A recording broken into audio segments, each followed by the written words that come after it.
നമസ്കാരം. ഒരു ഇറ്റലി കുടുംബം കാരണം കേരളം മുഴുവൻ നെട്ടോട്ടം ഓടുകയാണ്. കൊറോണ ഭീതി കേരളത്തെ മുഴുവൻ വിഴുങ്ങിക്കഴിഞ്ഞിരിക്കുന്നു എന്ന കാര്യത്തിൽ ഒരു സംശയമില്ല. 6 പേർക്ക് കൊറോണ സ്ഥിരീകരിച്ചിരിക്കുന്നു. പലരും ഇപ്പോൾ നിരീക്ഷണത്തിലാണ്. 150 പേരുടെ കാര്യം പട്ടികയിൽ ഉൾപ്പെടുത്തിയിട്ടുണ്ടെങ്കിലും ഈ 150 പേരുമായി ഇടപഴകിയവരുടെ കാര്യങ്ങളൊക്കെ ഇടം നോക്കുകയാണെങ്കിൽ ഇതിൽ ഒരു വലിയ ഭീമൻ സംഖ്യയാകുമെന്ന കാര്യത്തിൽ ഒരു സംശയമില്ല. ഇതിനിടയിലാണ് ഈ ദമ്പതികൾ വലിയ ശ്രദ്ധ നേടിക്കൊണ്ടിരിക്കുന്നത്. ഇറ്റലി സന്ദർശിച്ച് ഡെൻമാർക്ക് വഴി ദോഹ വഴി കേരളത്തിലെത്തിയ ഒരു മലയാളി യുവതി സ്വമേധയാ കാര്യങ്ങൾ ചെയ്തത് വലിയ ശ്രദ്ധ ആകർഷിച്ചുകൊണ്ടിരിക്കുകയാണ്. കാലിക്കറ്റ് സർവകലാശാലയിലെ ഗവേഷകയായ രേഷ്മയാണ് ഏവർക്കും മാതൃകയാകേണ്ട തരത്തിൽ പെരുമാറി സോഷ്യൽ മീഡിയയിലെ കയ്യടി മുഴുവൻ നേടിക്കൊണ്ടിരിക്കുന്നത്. ഇവരെക്കുറിച്ച് സുഹൃത്ത് ഫേസ്ബുക്കിൽ കുറിച്ചതോടെയാണ് രേഷ്മയുടെ പ്രവൃത്തിയെ എല്ലാവരും അഭിനന്ദിച്ചുകൊണ്ട് രംഗത്തെത്തുന്നതും ഈ ഒരു സാഹചര്യത്തിൽ രേഷ്മയുടെ പ്രവൃത്തി ഏറ്റവും പ്രശംസനീയമാകുന്നതും. രേഷ്മയും ഭർത്താവ് അകുൽ പ്രസാദും കഴിഞ്ഞ മാസം 21-ന് ഇറ്റലിയിലായിരുന്നു. ഇറ്റലിയിൽ കൊറോണ കേസുകൾ റിപ്പോർട്ട് ചെയ്ത ദിവസം തൊട്ടു പിന്നാലെ ഇറ്റലിയിലെ വെനീസ്, മിലാൻ സന്ദർശനം അവസാനിപ്പിച്ചുകൊണ്ട് ഇരുവരും ഡെൻമാർക്കിലേക്ക് മടങ്ങുകയായിരുന്നു. ഡെൻമാർക്കിൽ ജോലി ചെയ്യുന്ന അകുൽ പ്രസാദ് മുൻകരുതൽ എന്ന നിലയിൽ വർക്ക് ഫ്രം ഹോം തെരഞ്ഞെടുത്തിരുന്നു. ഷെങ്കൻ വിസയിൽ യൂറോപ്പിൽ പോയാൽ പ്രവേശിക്കുന്ന രാജ്യത്തിന്റെയും അവസാനം എക്സിറ്റ് അടിക്കുന്ന രാജ്യത്തിന്റെയും സ്റ്റാമ്പ് മാത്രമേ പാസ്പോർട്ടിൽ രേഖപ്പെടുത്തുകയുള്ളൂ. അതിനാൽ തന്നെ യൂറോപ്പിലെ മറ്റേതെങ്കിലും രാജ്യങ്ങൾ സന്ദർശിച്ചു വരുന്നത് പാസ്പോർട്ട് നോക്കിയാൽ മാത്രം മനസ്സിലാക്കാൻ കഴിയില്ല. ഷെങ്കൻ വർക്ക് വിസയിൽ ഡെൻമാർക്കിൽ ജോലി ചെയ്യുന്ന ഭർത്താവ് അകുൽദാസിനൊപ്പം ജനുവരിയിലാണ് രേഷ്മ ഡെൻമാർക്കിലേക്ക് പോയത്.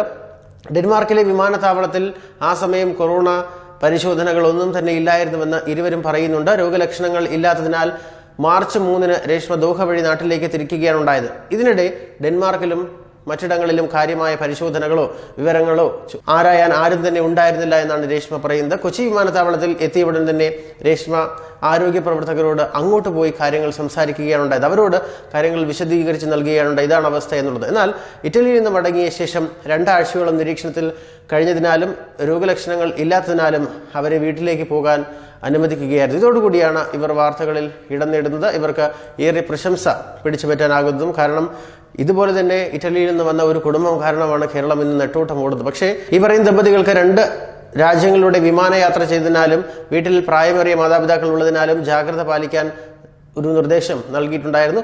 മാർച്ച് 4-ന് വീട്ടിലെത്തിയ ഉടൻ തന്നെ നാട്ടിലെ പ്രാഥമിക ആരോഗ്യ കേന്ദ്രത്തിൽ വിവരം നൽകി സ്വമേധയാ ഐസൊലേഷൻ സ്വീകരിച്ചു. വീട്ടിലേക്ക് സന്ദർശകർ വരുന്നത് ഒഴിവാക്കുകയും ചെയ്തു. കൊച്ചിയിൽ നിന്ന് വീട്ടിലേക്കുള്ള യാത്രയ്ക്കിടെ ടാക്സി ഡ്രൈവറുടെ വിവരമെല്ലാം രേഷ്മ ശേഖരിച്ചെടുക്കുകയുണ്ടായി. എന്തെങ്കിലും പ്രശ്നമുണ്ടായാൽ വിവരങ്ങൾ കൈമാറാൻ വേണ്ടിയാണ് ഇക്കാര്യങ്ങളൊക്കെ യാത്രയിലുടനീളം രേഷ്മ രേഖപ്പെടുത്തിയെടുത്തത്. എന്തായാലും കുറച്ച് ദിവസങ്ങൾ കൂടി ഐസൊലേഷനിൽ തുടരാനാണ് രേഷ്മയുടെ തീരുമാനം. അത് തനിക്ക് വേണ്ടി മാത്രമല്ല ഈ സമൂഹത്തിന് വേണ്ടി കൂടിയാണ് എന്ന് പറയുമ്പോൾ രേഷ്മയുടെ പ്രവൃത്തികൾ ഒന്നുകൂടി പ്രശംസനീയമാവുകയാണ്. എന്തായാലും ഈ ദമ്പതികൾ ഇപ്പോൾ കേരളത്തിന് വലിയ മാതൃകയാണ്. ഇതുപോലെയാണ് പ്രവർത്തിക്കേണ്ടത്. പ്രവാസികൾ ആരായാലും ഇതുപോലെ കാര്യങ്ങളെ ഗൗരവമായി എടുത്ത് ഈ വിഷയങ്ങളിൽ സാമൂഹിക പ്രതിബദ്ധതയോടെ പെരുമാറണം എന്ന് തന്നെയാണ് ആരോഗ്യവകുപ്പ് വിദഗ്ധരും ഇപ്പോൾ അഭിപ്രായം പറയുന്നത്.